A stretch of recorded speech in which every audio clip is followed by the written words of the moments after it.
Georgia defensive lineman's Jalen Carter's arrest for this street racing incident, I was thinking could affect the Texans because he's potentially the best player in the draft that's not a QB, him or Will Anderson, of course. And I asked Twitter if this helps the Texans because maybe the Bears are less likely to drop down to the 4 spot in a Colts trade if potentially one of their major players, Jalen Carter specifically, is out of the mix. It was kind of a split vote on Twitter. What do you think about that? I think it affects everybody within the top 5 and maybe even beyond. It really affects everything because you're talking about a significant player and nobody ever really knows the significance of how this is going to affect a player's particular draft slotting, how it's going to affect teams' decision making.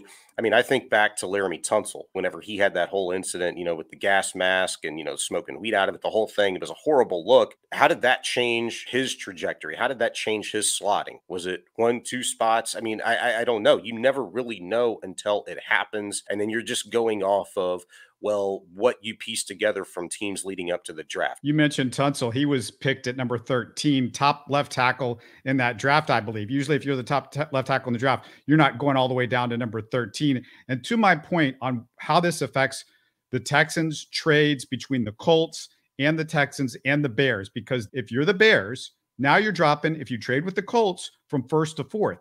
So the Texans draft the quarterback and the Colts draft the quarterback at 1, 2. Then Will Anderson goes 3. He's considered the best one along with Jalen Carter. So are you going to pick Jalen Carter at number 4? Are you comfortable with picking Jalen Carter? Whereas if the Texans give you slightly less compensation for moving down 1 spot, but you guarantee that you get Will Anderson, the best non-quarterback on the board, isn't that a big benefit for you if you're the Chicago Bears? It leaves you with less options, what you can do at pick 4, and maybe you don't get exactly what you want. And now you're kind of fishing like, where do we go with that spot at pick 4, as opposed to if the Texans offer the same thing, or you could just stay put also. That's the other option.